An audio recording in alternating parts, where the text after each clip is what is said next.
Hey, it's Mac with PriceActionTradingSystem.com, and it's Monday. It's September 12th. This will be our chart lesson for the day. And you can see we're in this tight channel here, and the rally continues. It's interesting because, we're well outside this trend line now where we should have turned down. Doesn't mean that we won't still turn down and make another leg down, but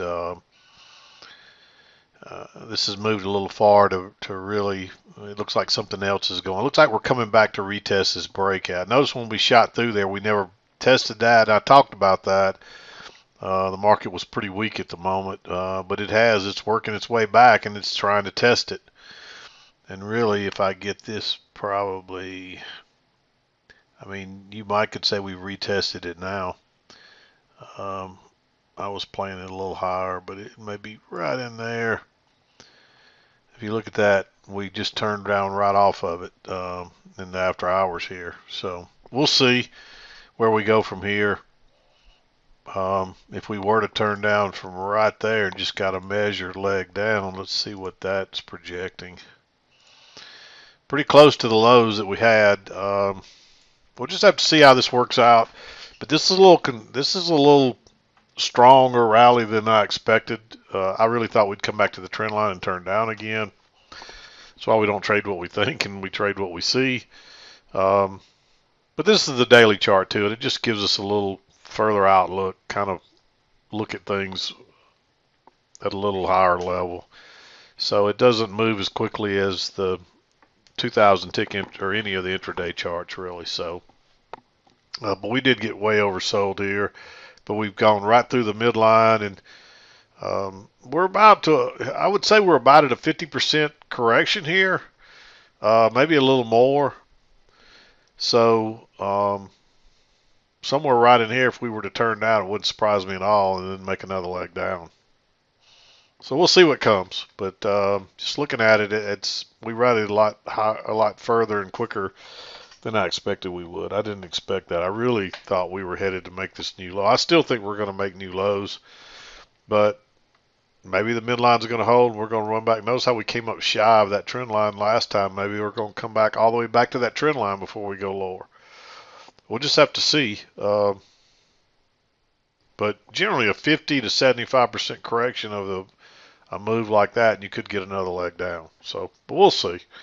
It's hard to know too far out looking at the daily chart. It just gives you clues. So, uh, I'm not ready to say there's no reason yet to say this rally's over with to the upside. So it still could continue on. Just looking at that. But let's flip over to this looks like a really bullish day here when we spent most of the day going sideways. We did rally pretty relatively strongly over during the early trading hours, regular session hours after 8:30, between 8:30 and 9:30 or so. We rallied pretty strongly there, and then most of the rest of the day was spent going sideways and taking back the.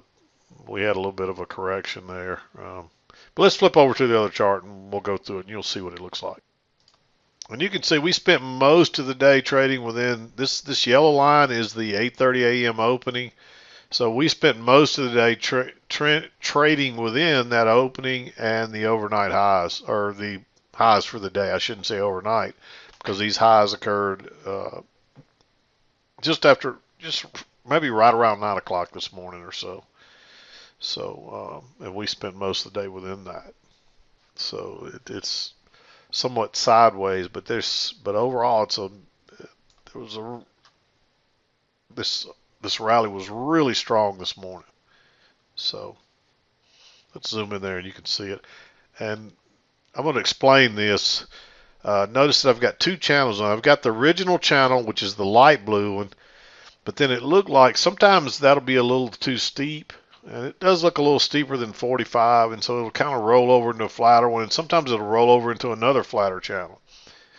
But in the end, I don't think this blue channel was valid. It never got confirmed.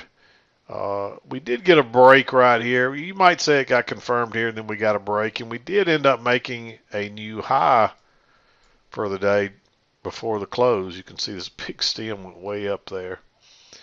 So it did get confirmed still, but in the end, I just think you don't need this. I think we got, I think what it is I think this is a little flatter than what I have it here. I think it's more like that right there. And then I think we do have our close outside move to a new high.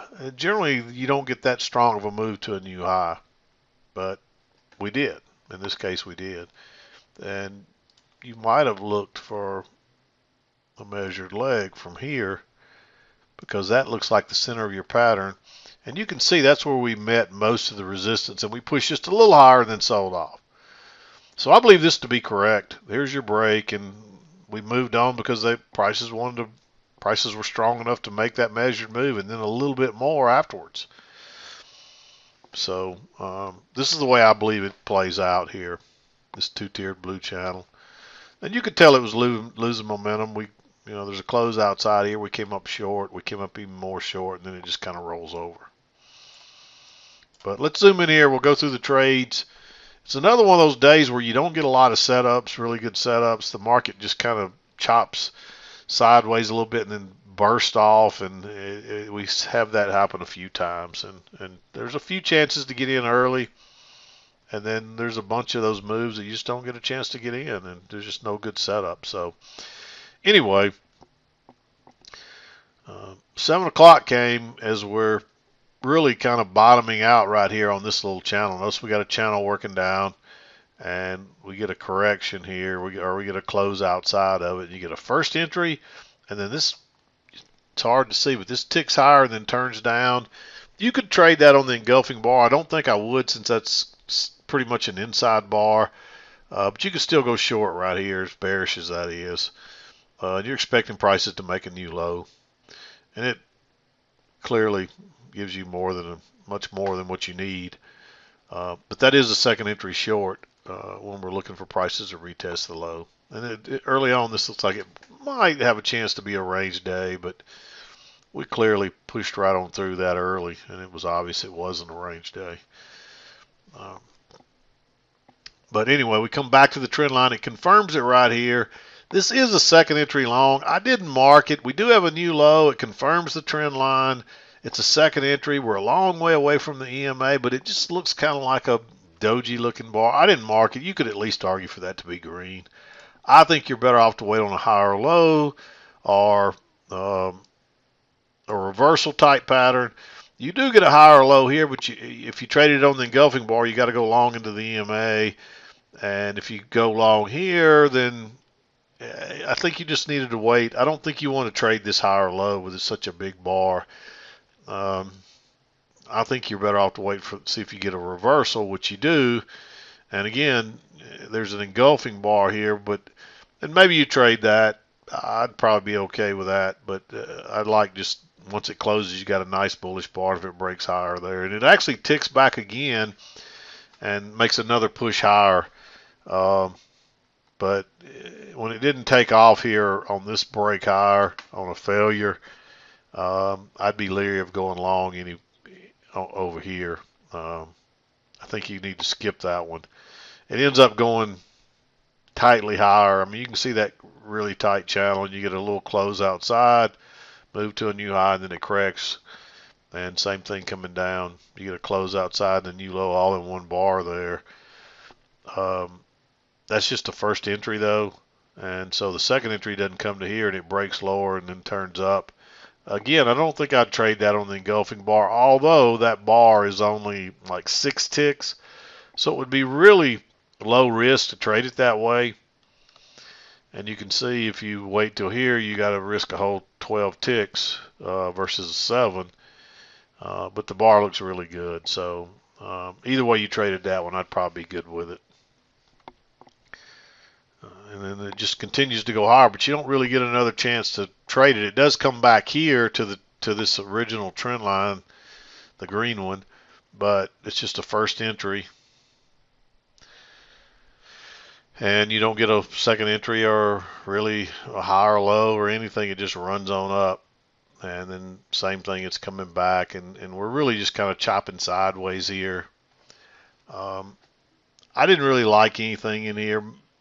This looks too congested to me, right into the midline. Same thing with this one. It just looks sideways, and you got to go right into the midline in the last couple of bars, and even this one closes, it touches it and turns it back. There's a good chance you may go higher there, but we're not back to the trend line, so I just think you're better off to wait. And so once again, you really don't get a good opportunity to enter that.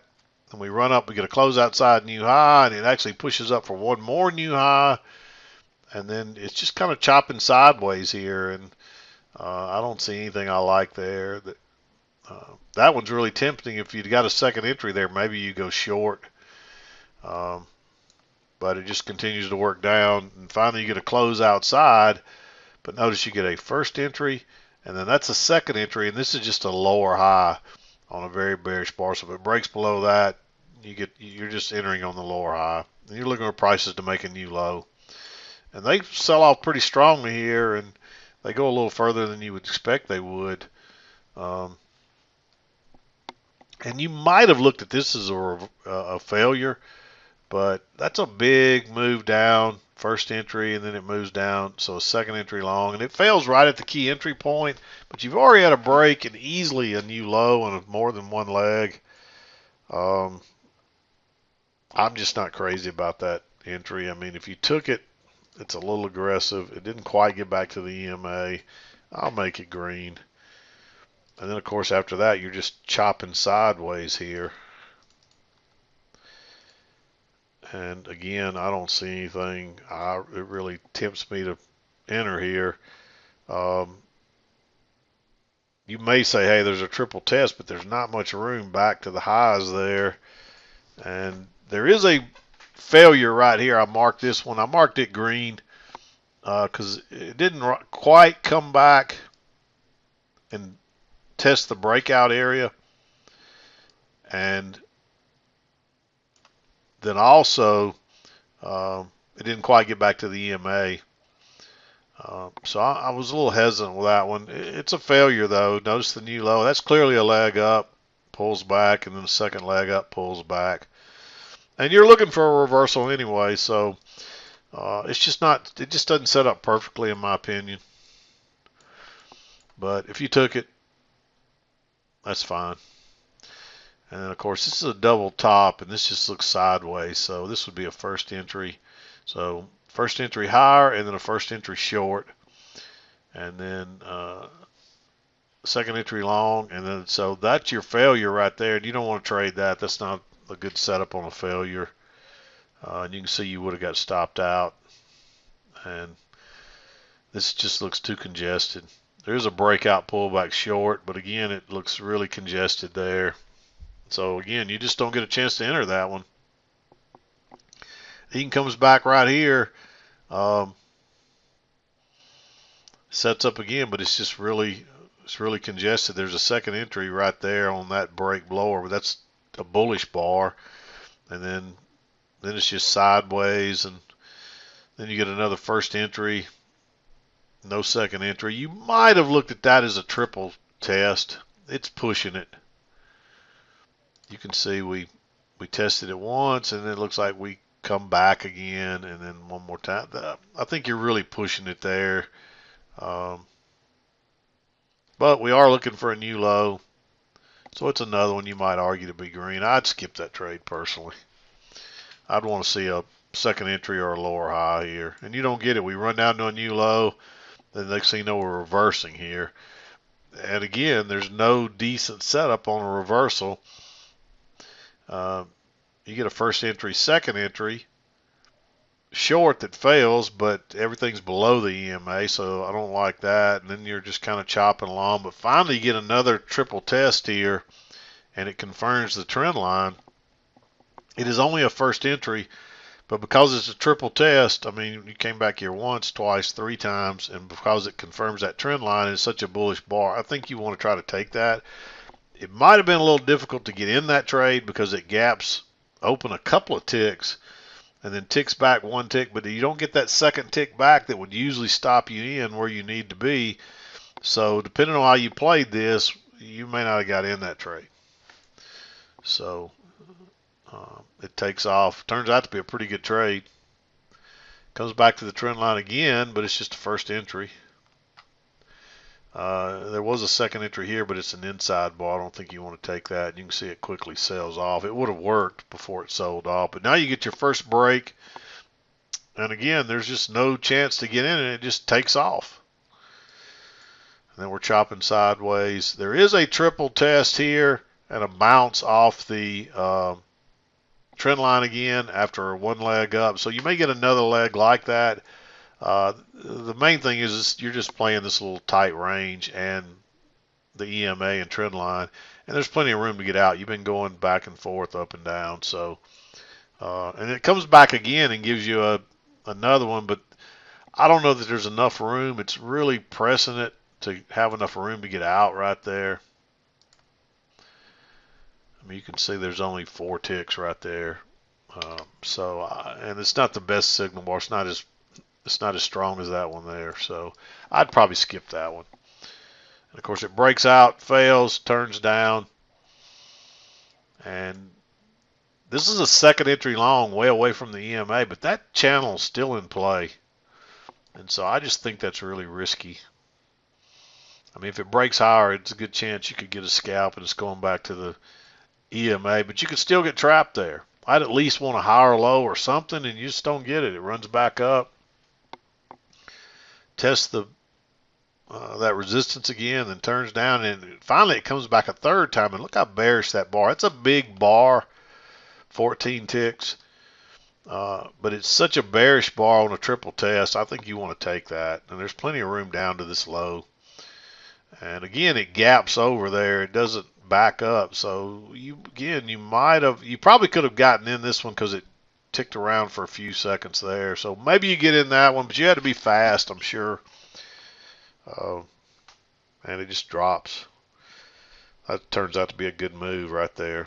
And you get a break right here. You don't actually ever confirm this one, but still looks valid. It doesn't matter either way. At the very least, you would have just changed your channel. It should have been like that. And you get your break and new low. And it looks like maybe you're going to work your way out. And you get a second entry short right here. Notice the new low, first entry, second entry. Boom. Nice signal bar. Doesn't go forever, but you got plenty of room to get out. And you easily get your scalp out of that. And then it turns up. And again, there's no chance to get in this one. The high or low is too far. There's no failed second entry short that would lead to a reversal or anything like it. We're just kind of working sideways here. And you get a lower high here, but you just came off the EMA, so you could tick lower and turn back up. You're expecting a new high here. So I don't like any of these shorts. This looks like it's going to be a failure. And you can see a lot of times that's why you got to be careful on these inside bars and trading these engulfing bars, because you really need to wait for this one to close. And if you do, then it never breaks lower. Instead, you get a little trap and it goes higher. So I like this trap. I marked it green because it's just a higher low really, and it is a little congested across there, but this went lower and then turns up, and I would wait for this to close and go long right there. And you want to have enough room to get out, so maybe you use a limit order and try to get a little better entry just to make sure you got room to get out. It ends up making a new high with plenty of room, but you need to make sure you got room to get out, and I don't think there is if you just went long at the top of that bar. And so it's not perfect, so that's the reason I marked it green. And of course, you run to your new high, and then it starts a little trend down right here. It's really more like that. And there is a second entry short right there, but that looks too congested, not any room, not the greatest signal bar, but it tries to go higher again, and Technically, that's where the second entry triggers is right here, but it's just slightly after 230. But it's close enough that it's such a nice signal bar. It's just a little sideways, so um, but it's clearly two legs back there and a very bearish signal bar. Uh, So maybe you take that trade. I don't know. It's late in the day and it's a little aggressive. Uh, but I marked it. I marked it green because I figured somebody might ask about it. But there it is. Again, it looks, we spent most of the day just chopping sideways. If it weren't for this early morning rally, this would just been a sideways day. So maybe we're running out of momentum and starting to run into a lot of selling up here. We'll see how it plays out. Um, let's see what tomorrow brings. But as of now, we closed higher and we ran much higher before it got knocked down pretty quickly. So I don't know what that means, if anything. It's hard to tell much about the after hours. It's just easy to manipulate things with a low volume, and so they can make things look really bullish or really bearish, and then it changes on a dime, and you're stuck in the wrong side of a trade. So people ask me all the time about trading the after hours. Just don't do it. I mean, you can start trading. I mean, it's definitely safe to start trading about 7 a.m. I will say the volume's starting to get lower again because, 7 o'clock comes right in here somewhere, and there's just not much volume before 7 o'clock there. Sometimes 6:30, you can start as early as 6:30, but I would say 7, and you can see the after hours the volume is really starting to change a little bit. Let's go back over here and look at a weekday. And you can see there's a little more volume there during a weekday. When I say weekday, the reason I'm saying that is because this is Sunday night. This overnight trading started on Sunday night, and I think it's a lot of times maybe weaker than during the week during the overnight hours. So if that makes sense, I hope I'm not confusing you. But I'd stay away from that overnight stuff. Don't trade it. You're just asking for trouble. But anyway, I'm going to wrap it up. We're getting close to 25 minutes here. We'll be back again to do it tomorrow. I'm done for today. This is Mac with PriceActionTradingSystem.com, and we'll see you next time.